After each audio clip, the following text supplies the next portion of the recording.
குழந்தை தவறு செய்தால் குழந்தையை வேகமாக அடிக்கிறோம்.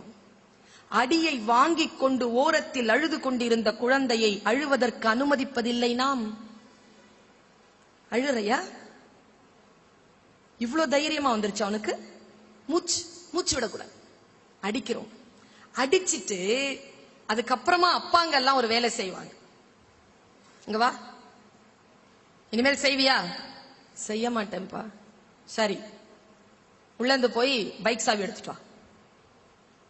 அந்த குழந்தை போய் பைக் சாவி எடுத்துட்டு, ஐஸ்கிரீம் சாப்பிடுறியா? வேணாம்ப்பா. சரிப்பா, வா போலாம். கூட்டிட்டு போய் ஐஸ்கிரீம் வாங்கி கொடு. ஐஸ்கிரீம் நடுங்க, கை நடுங்க அதை வைத்துக்கொண்டு அப்பாவை பார்க்கும். சாப்பிடு, சாப்பிடுகிற. என்னைக்கா யோசிச்சு பார்த்திருக்கோமா, நம்மளை யாராவது அடிச்சு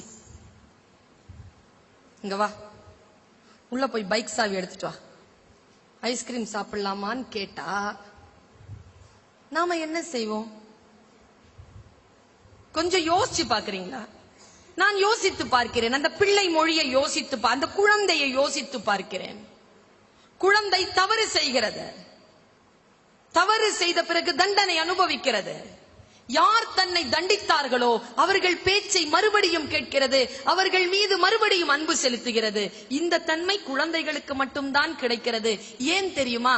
தவறு செய்யும் குழந்தைகளை பெரியவர்களுக்கு தண்டிக்க தெரியும். தன்னை தண்டிக்கும் பெரியவர்களை குழந்தைகளுக்குத்தான் மன்னிக்க தெரியும்.